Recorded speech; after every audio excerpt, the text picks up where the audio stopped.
2022 के चुनाव में उत्तर प्रदेश में बीजेपी का नेतृत्व कौन करेगा, इसे लेकर लगातार तरह तरह की चर्चा छिड़ चुकी है।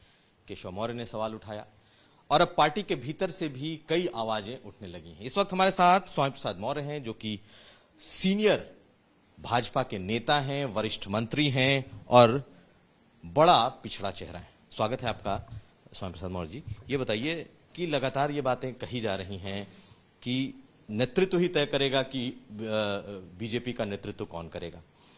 एक बात यह भी आ रही है कि नहीं, योगी जी ही नेतृत्व करेंगे, प्रदेश अध्यक्ष ने ये कहा है। तो जनता क्या माने?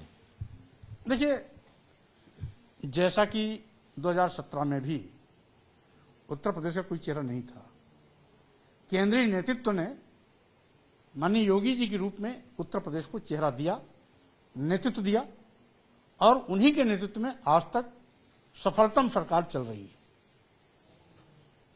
2022 चुनाव परिणाम के बाद की स्थितियां क्या होंगी उस समय ही तय होगा।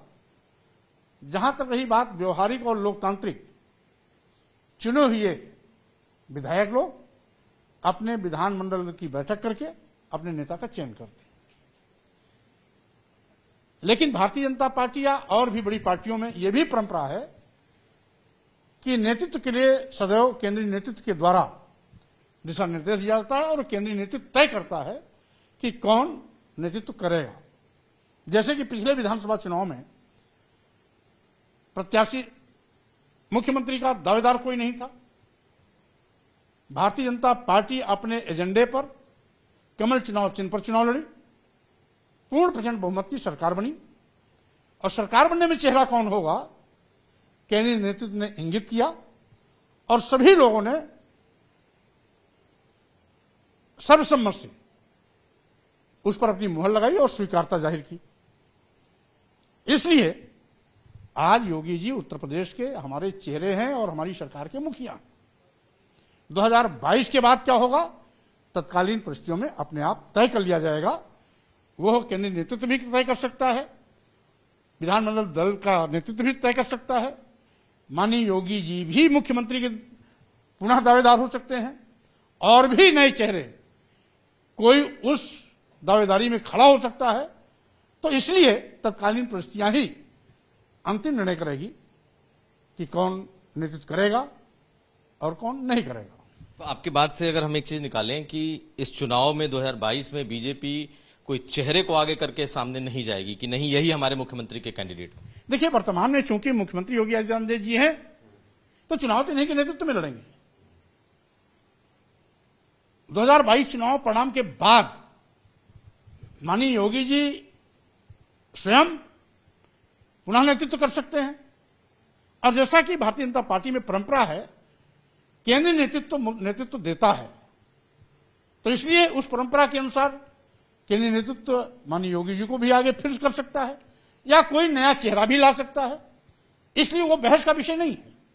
वो तो 2022 चुनाव परिणाम के बाद अपने आप तय हो जाएगा। जैसे 2017 में तय हो गया, कहीं कोई चूपू नहीं हुआ, वैसे ही 2022 में भी तय हो जाएगा, कहीं चूपू नहीं होगा। तो एक सवाल लोग भी जानना चाहेंगे कि क्या जैसे आप कह रहे हैं कि ये केंद्रीय नेतृत्व तय कर सकता है, विधायक दल की बैठक में तय हो सकता है, या योगी जी का नाम जब पहले से चल रहे हैं तो आगे कंटिन्यू कर सकते हैं।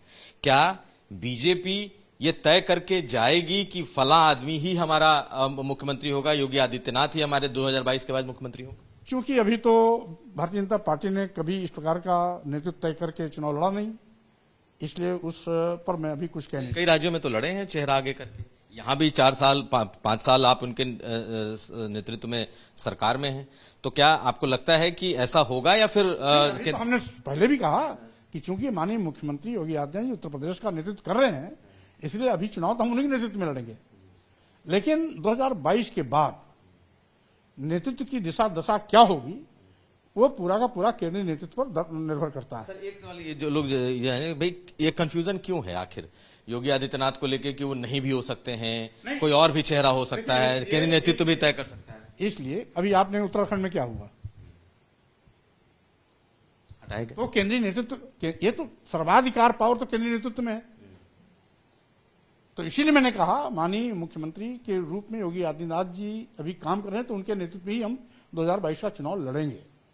2022 चुनाव परिणाम के बाद केंद्रीय नेतृत्व माननीय योगी जी पर भी मुहर लगा सकता है, या जैसा कि परंपरा के अनुसार वो केंद्रीय नेतृत्व कोई न कोई नेतृत्व देता है, उसमें कोई और भी आ सकता है।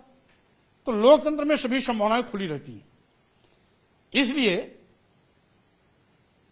जो लोकतांत्रिक प्रक्रिया और परंपरा है, उन सबको ध्यान में रखते हुए दोनों विकल्प खुले हैं और सभी संभावनाएं खुली हैं। इसमें सर एक आखिरी सवाल ये बताइए कि कंफ्यूजन सिर्फ इसलिए है क्योंकि आपके प्रदेश अध्यक्ष कह रहे हैं कि नहीं उनके नेतृत्व में भी जाएंगे, वही चेहरा होंगे, आप कह रहे हैं चेहरा कोई और दे सकता, आप ही नहीं पार्टी कई और नेता भी कह रहे हैं कोई और। देखिए, दो चीजें, मैं स्वामी प्रसाद मौर्य हूं, मैं अपने अनुभव और लोकतांत्रिक परंपराओं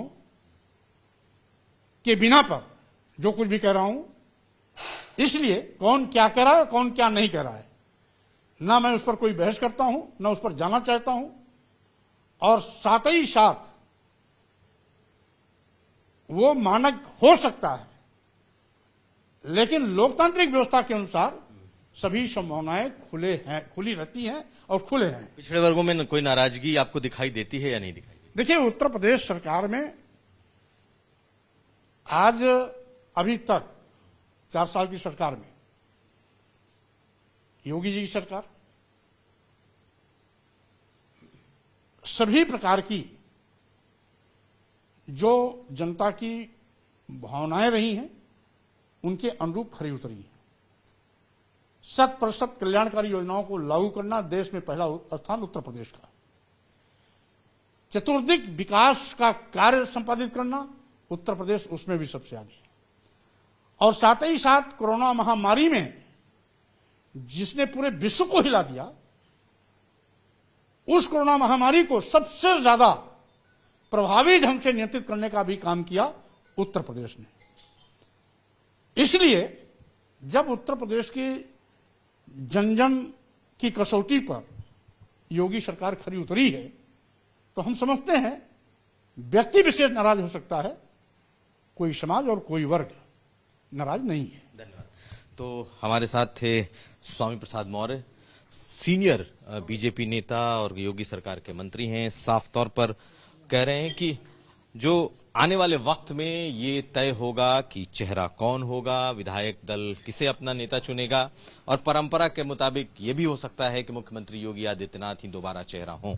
लेकिन सवाल जरूर ये उठ रहा है कि आखिर साफ साफ कहने में क्यों हिचक रहा है संगठन या इनके बड़े नेता कि कौन चेहरा होगा। कुमार अभिषेक, लखनऊ।